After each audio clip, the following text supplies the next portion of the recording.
जब भी आप किसी स्टॉक के बारे में रिसर्च करने जाते हैं तो आपको कुछ ऐसे टर्म्स देखने को मिलते हैं जो आपके दिमाग के ऊपर से ऐसे बाउंसर जाता है, आपको समझ ही नहीं आता क्या है। फिर घबराहट के चक्कर में कई बार ऐसा होता है कि हम इन्वेस्टमेंट करना है ये बात पता है, पर हम उसको टालते चले जाते हैं। अगर वो टर्म्स आपको सीखने को मिल गए बहुत लेमन भाषा में, बहुत आसान भाषा में, अगर आपको समझ आने लग गया तो आप सोच के देखो, आपको पता लग जाएगा कि स्टॉक्स कैसे पिक करने हैं। बेहतरीन से बेहतरीन स्टॉक जो आपको बढ़िया से बढ़िया रिटर्न देगा वो कैसे पिक करना होता है, लोग कैसे पिक करते हैं, वो चीजें सीखने को मिल जाएंगी। तो लास्ट वीडियो के अंदर मैंने आपको बताया था मार्केट कैपिटलाइजेशन को कैसे समझते हैं, क्या होता है, कैसे उसको फाइंड आउट करते हैं, फॉर्मूला क्या है। इसके साथ साथ मैंने बताया था ईपीएस क्या होता है, अर्निंग पर शेयर क्या होता है, कैसे कैलकुलेट करते हैं, एंड साथ के साथ इसका क्या फायदा है हमारे इन्वेस्टमेंट की जर्नी में। इसके साथ साथ मैंने बताया था पीई रेशो क्या होता है, प्राइस टू अर्निंग रेशो क्या होता है। तो वो सारी चीजें कैसे आपके इन्वेस्टमेंट में फायदा देती हैं, लास्ट वीडियो में ऑलरेडी हम कवर कर चुके हैं। अगर आपने वो वीडियो नहीं देखी है, आई बटन पे लिंक मिल जाएगा, पहले वो वीडियो देखना, क्योंकि मैं पहले ही आपको बता चुका हूं जो भी चीजें मैं सिखाऊंगा ना वो आपस में एक दूसरे से इंटरकनेक्टेड रहने वाली है। तो इस पूरी प्लेलिस्ट का लिंक आपको मिल जाएगा डिस्क्रिप्शन बॉक्स के अंदर, पहले आप उसको देख लेना, तभी आपको फायदा मिलेगा इस वीडियो का।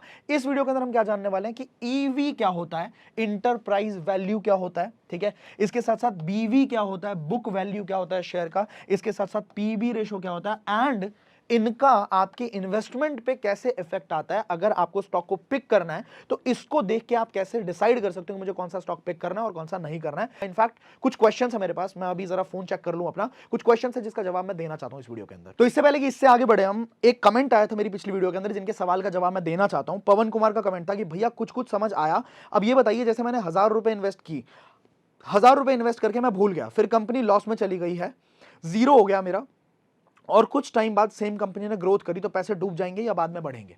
तो इसका सिंपल जवाब है कि जब आप किसी कंपनी के अंदर इन्वेस्ट करते हो, अनटिल एंड अनलेस आप उस स्टॉक को बेच नहीं देते, चाहे वो जीरो चला जाए, जीरो तो वैसे कभी कोई स्टॉक जाएगा नहीं, पर अगर वो जीरो भी चला गया, आप नहीं सेल कर रहे हो, तो फिर आप वेट कर लो, आपका लॉस नहीं हुआ है। वो कंपनी जब भी बाउंस कर बैक करेगी, अगर वो अच्छी कंपनी है, फंडामेंटल एनालिसिस आपने अच्छी तरीके से किया है, वो जैसे ही बाउंस बैक करेगी तो ऑब्वियसली आप, जब वो प्रॉफिट करेगा ना, आपने जिस प्राइस पे खरीदा था उससे ज्यादा प्राइस पे चला गया तो आपका प्रॉफिट हो गया ना वहां पे।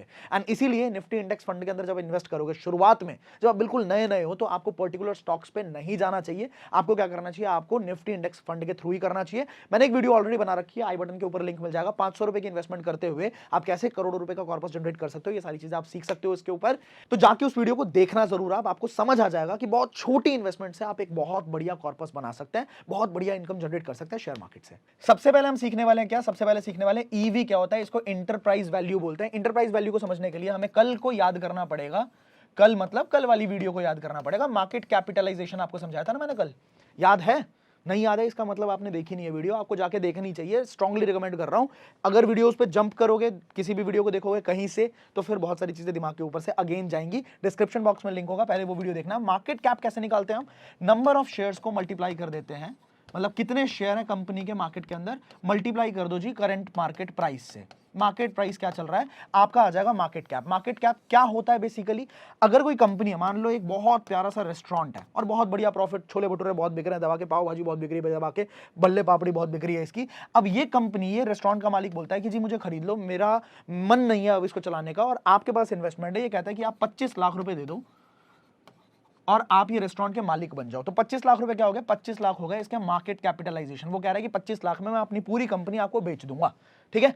तो आपके सारे के सारे शेयर्स, नंबर ऑफ सारे शेयर्स, 100% शेयर्स आपके हो जाएंगे। अब लोग क्या होते हैं, लोग बहुत ज्यादा कंफ्यूज जाते हैं मार्केट कैपिटलाइजेशन को देख के। जब आप अगर स्टॉक को पिक करोगे तो आप बहुत बड़ी गलती कर सकते हो, क्योंकि होता क्या है, जब भी कोई किसी कंपनी को एक्वायर करता है ना, जब भी आप 25 लाख रुपए देके मान लो इस कंपनी को एक्वायर करोगे, तो साथ के साथ इस कंपनी पे जितने भी उधार चल रहे हैं, जितने भी उधार इसने लेनदार से पैसे उठाए हुए हैं, कुछ भी करा हुआ है, वो उधार भी तो आपके होंगे ना। जैसे एक्विजिशंस होते हैं कंपनी के, इन्फोसिस ने कैलेडोस्कोप इनोवेशंस को किया था, ओला ने इटारगो को किया था उस टाइम पे, जोमैटो ने किया था ये कंपनी को, उबर ईट्स को किया था उसने, हिंदाल्को ने किया था जीएसके कंज्यूमर को। इसके साथ साथ हमारा ये एक कंपनी थी ना आईटीसी, उसने किया था सनराइज फूड्स को। एक्वायर जब करते हैं तो एक्वायर करते टाइम पे आपको पता है जितना भी उधार उस कंपनी का है, मान लो इसने अपने चाचा से पैसे लिए होंगे, चाचा से लिए इसने 2 लाख रुपए, अब वो 2 लाख रुपए भी वो आपको चुकाने हैं, वो ये नहीं चुकाएगा, उसके डेट भी आपके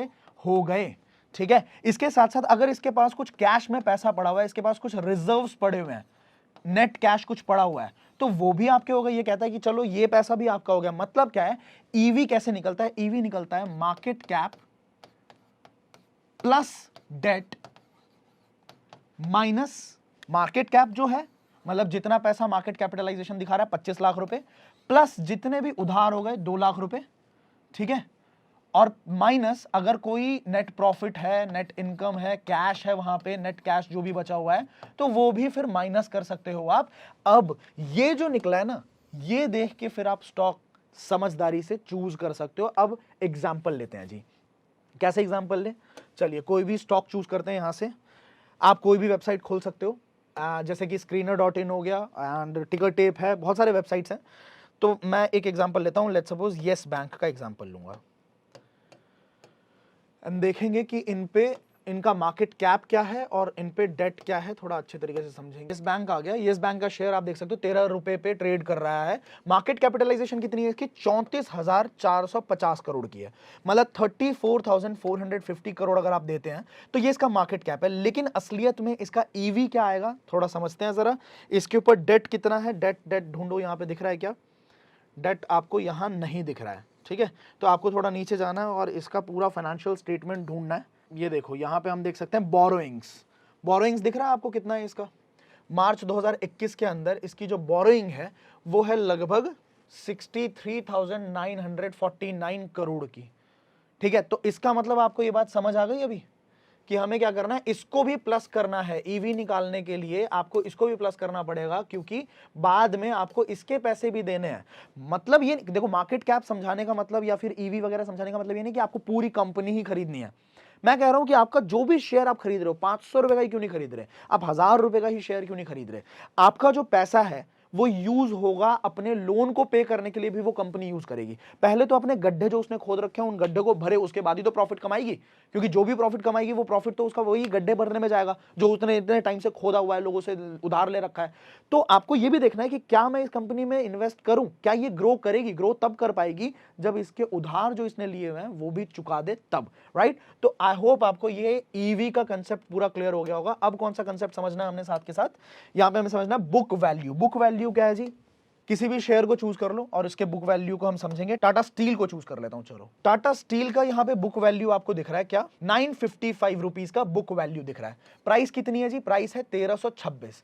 बुक वैल्यू का मतलब ये होता है कि अगर कंपनी को खुदा ना खास्ता अपने आप को बैंकक्रप्ट फाइल करना पड़ गया और कंपनी अपने आप को पूरी तरह से बेच देती है, बंद कर देती है, तो जितने भी शेयर होल्डर्स हैं, पर शेयर होल्डर कितना पैसा बैकअप में रखा गया है, मतलब एसेट के फॉर्म में। जैसे कंपनी के पास होता है ना, किसी भी कंपनी के पास बहुत बड़े बड़े कारखाने होते हैं, जैसे टाटा स्टील है ये, तो इसके पास बहुत सारे कारखाने होंगे, बहुत सारे मशीनरीज होंगी, उनका भी कुछ अपना वैल्यू होगा। मान लो 500 करोड़ के मशीनरीज लगे हुए हैं बहुत सारे, तो वो कहते हैं कि आपके जितने भी शेयर होल्डर्स हैं हमारे, अगर हम बैंकक्रप्ट भी हो जाते हैं और हमें सारी चीजें बेचनी पड़ी तो इतना पैसा तो आपको मिल ही जाएगा। अगर आपके 1326 का शेयर है तो आपका जो बुक वैल्यू है 955 का रहेगा, वो आपको मिल सकता है। बट अगेन ये बहुत सारा फ्लक्चुएटिंग होता है, ये जरूरी नहीं है कि मार्केट में, ये मतलब सब्जेक्टिव होता है। इन्होंने तो बोल दिया कि जी 955 रुपए पड़े हुए हैं, इतने मशीनरीज है हमारे पास कि 955 रुपए तो पर शेयर होल्डर हम दे ही देंगे, पर क्या गारंटी है कि जब वो मार्केट में बिकेगी तो उतना ही पैसा मिलेगा जितना इन्होंने सोचा है।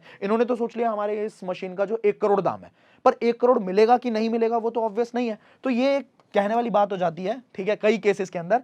अब बात ये है, बुक वैल्यू इसका अच्छा है, देख सकते हो आप, इसका बुक वैल्यू अच्छा है, मतलब 1326 रुपए का शेयर है जिसके अंदर 955 रुपीस का बुक वैल्यू, कि अगर कंपनी बैंकरप्ट भी होती है तो एक बंदा जिसने 1326 रुपए इन्वेस्ट किए हुए हैं उसको 955 रुपीस तो मिल ही जाएंगे। लेकिन क्या बुक वैल्यू से जज करना शेयर अच्छा है या नहीं है, ये सही है? अगेन ये सवाल मैं आपसे पूछता हूं।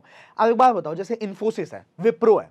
अब विप्रो एक ऐसी कंपनी है जिसको जरूरी नहीं है कि वो बहुत बड़ा इंफ्रास्ट्रक्चर खड़ा करे। इन्फोसिस है, वो आईटी सेक्टर के अंदर काम करती है, तो उसको जरूरत नहीं है कि वो बहुत बड़े मशीन लगाए, ठीक है, बहुत बहुत ज्यादा कैपिटल एसेट्स के अंदर इन्वॉल्व करे, उसको जरूरत ही नहीं है। उसका काम क्या है, एक बड़ा सा ऑफिस लेना है, बहुत सारे डेवलपर्स बिठाने और वेबसाइट के ऊपर उसको काम करना है। तो इसका मतलब क्या है कि उसके पास ज्यादा एसेट्स नहीं होंगे, और ज्यादा एसेट्स नहीं होंगे तो इसका मतलब उसका बुक वैल्यू जो है वो भी कम ही आएगा। एग्जांपल के लिए चेक कर लेते हैं जरा, मैं सच बोल रहा हूं कि गलत बोल रहा हूं। इन्फोसिस कंपनी पे चलते हैं जी। इन्फोसिस, जस्ट बिकॉज ये एक आईटी कंपनी है तो इसके पास इतनी मशीनरीज नहीं होंगी, इतने एसेट्स नहीं होंगे कि अगर कंपनी बैंकरप्ट हो गई तो वो जरूरत ही नहीं है ना, ऑब्वियसली इनकी कंपनी बढ़िया चल रही है। तो देखो बुक वैल्यू जो है 1500 के शेयर पे सिर्फ 163 रुपए का बुक वैल्यू है, जैसा कि मैंने आपको बोला था, तो इनको जरूरत भी नहीं है। तो क्या बुक वैल्यू से अगेन जज करना सही है? ये इंडस्ट्री टू इंडस्ट्री डिपेंड करता है। अगर आईटी इंडस्ट्री है तो उसके अंदर बुक वैल्यू देखने की आपको जरूरत भी नहीं है, बुक वैल्यू से कोई फर्क नहीं पड़ेगा इतना। लेकिन अगर बैंकिंग सेक्टर है, बैंकिंग में इन्वेस्ट कर रहे हो, कोटक के अंदर, एचडीएफसी के अंदर, तो वहां पे आपको बुक वैल्यू देखना पड़ेगा कि इनके पास कितने ज्यादा एसेट्स हैं, अगर ये बैंकरप्ट होते हैं तो हमें कितना मिल सकता है। अब आई थिंक ये बात भी आपको समझ आ गई होगी। अब लास्ट पॉइंट जो हमारा है, बुक वैल्यू हमने समझ लिया। अब पीबी रेशो क्या होता है? पीबी रेशो मतलब है प्राइस, जो करंट प्राइस है, डिवाइडेड बाय बुक वैल्यू। अब ये जितना कम हो, मैंने बता दिया आपको इंडस्ट्री टू इंडस्ट्री डिपेंड करता है। आईटी सेक्टर के अंदर आपको पीवी रेशियो देखने की जरूरत भी नहीं पड़ेगी, अगर आप देखते हैं, मतलब इतना ज्यादा फर्क नहीं पड़ेगा। लेकिन अगर आप बैंकिंग सेक्टर के अंदर देखते हो तो आपको देखना चाहिए। तो जितना पीबी जिसका कम हो, उतना ज्यादा आप उस स्टॉक को अपनी निगरानी में, अपने रिसर्च के अंदर आगे देख सकते हो। जैसे एग्जाम्पल ले लो, चलो कोटक का ही एग्जाम्पल ले लेते हैं, कोटक महिंद्रा। तो कोटक महिंद्रा का जो बुक वैल्यू है और पीबी रेशो है वो 4.91 है। मतलब जितना ये दे रहे हैं, जितना इनके पास बैकअप में पड़ा हुआ है, उसके 4.91 गुना पे ये ट्रेड कर रहा है। मतलब लगभग 5 गुना ज्यादा पे ट्रेड कर रहा है। समझ रहे हो? तो अगर हमें कंपेयर करना है इसको, तो कंपैरिजन के लिए हम जरा नीचे लेके जा सकते हैं और पीयर को देख सकते हैं। ये देखो पीयर कंपैरिजन है कि इसके आसपास इसी सेक्टर के अंदर बाकी लोग कितने पे ट्रेड कर रहे हैं। तो ये पीबी जो है, एचडीएफसी का पीबी सिर्फ 3 गुना है, पीबी रेशो 3 गुना है। मतलब जितना उनके पास एसेट्स हैं उसके 3 गुना पे उसके कंपनी के प्राइस को ट्रेड किया जा रहा है। मतलब अगर लॉस भी होता है कंपनी को तो 3 गुना कम पैसा आपको मिलेगा, 1/3 तो आपको ऑलमोस्ट मिलेगा। और ये जो है ये 4 पे कर रहा है। मतलब जितना ज्यादा उतना कम आपको उसको देखना चाहिए, और जितना कम होगा ये पीबी रेशो उतना ज्यादा आप उस स्टॉक को ध्यान दे सकते हो उसके ऊपर। तो बैंकिंग सेक्टर के अंदर ये फायदे की चीज है, और बाकी सेक्टर्स के अंदर आपको देखना है कि कौन से सेक्टर में। जैसे स्टील है, ठीक है, पावर सेक्टर है, तो स्टील के अंदर देखना चाहिए। पावर के अंदर फैक्ट्रीज लगेंगी, बहुत सारे एसेट्स के अंदर इन्वेस्टमेंट होगी, तो ऑब्वियसली वहां पे पीवी रेशो देखना चाहिए। बाकी आईटी सेक्टर के अंदर आपको देखने की जरूरत नहीं है। अब इस वीडियो के अंदर हमने काफी डिटेल में 3 कंसेप्ट्स को क्लियर किया है। कौन सा? एक तो हमने क्लियर किया इंटरप्राइज वैल्यू को, दूसरा हमने क्लियर किया आपको बुक वैल्यू को, तीसरा हमने क्लियर किया पीबी रेशो को। अगर ये वीडियो आपको अच्छी लगी है, अगली वीडियो से और ज्यादा धीरे धीरे जैसे जैसे वीडियोस आगे बढ़ेंगी ना, वैसे वैसे हम डीप डाउन डाइव करने वाले हैं इन सारे सेक्टर्स के अंदर। शेयर मार्केट इतना गहरा कुआं है कि ये पूरे हिंदुस्तान के पैसे की प्यास को बुझा सकता है। लेकिन इसके अंदर अगर समझदारी से कोई इंसान सारी चीजों को सीख के करे ना, तो हो मजा ही आ जाए। वो अपने खानदान के अंदर सारे दुख खत्म कर सकता है। ट्रेडिंग के बारे में भी बात करने वाले हैं। अभी तो मैं सिर्फ आपको ना, मतलब कॉमन सी चीजें, बहुत बेसिक चीजें सिखा रहा हूं। बाद में मैं आपको ये भी बताऊंगा लॉन्ग टर्म प्रॉफिट तो होते ही है, लॉन्ग टर्म तो इंसान कमाता ही कमाता है इसके अंदर। शॉर्ट टर्म में भी बहुत सारे लोग ऐसे होते हैं जो बहुत बढ़िया कर जाते हैं, सेकेंड्स के अंदर, मिनट्स के अंदर, घंटों के अंदर बहुत बढ़िया प्रॉफिट कमाते हैं लोग। ठीक है, तो ये भी चीजें हम धीरे धीरे, वैसे मैं इसके फेवर में कभी नहीं रहता क्योंकि ये एक गंदी आदत आपको लगा सकता है। ठीक है, मैं हमेशा लॉन्ग टर्म इन्वेस्टमेंट करता हूं, बट मुझे इसके बारे में पता है और ये चीजें मैं आपको सिखा जरूर सकता हूं। अगर आप करना चाहो तो आप ये चीजें भी कर सकते हो। आने वाली वीडियोस के अंदर धीरे धीरे हम डीप डाउन डाइव करने वाले हैं। अगर वीडियोस पसंद आ रही है, कमेंट करके मुझे बताया करो कि आपको कौन सा पार्ट सबसे ज्यादा बढ़िया लगा है। कोई डाउट रहता है, कुछ समझ नहीं आता है, जरूर पूछा करो आप मेरे से। मैं अगली वीडियो के अंदर कोई ना कोई चीज कवर कर लूंगा। तो अगर ये वीडियो आपको अच्छी लगी है, लाइक करके मुझे इंस्पायर कर सकते हैं। अगर चैनल पे पहली बार आए, सब्सक्राइब करके बेल आइकन हिट कर देना। आपकी ये नॉलेज जो है ना, ये यही नहीं रुकेगी, आपकी ये नॉलेज बढ़ती रहेगी, क्योंकि इस तरह के बहुत सारे जबरदस्त वीडियोस मैं रेगुलरली लेके आता रहूंगा अपने चैनल के ऊपर। तो मिलता हूं आपको अगली वीडियो के अंदर। Till the time, play big, बड़ा खेलते हैं।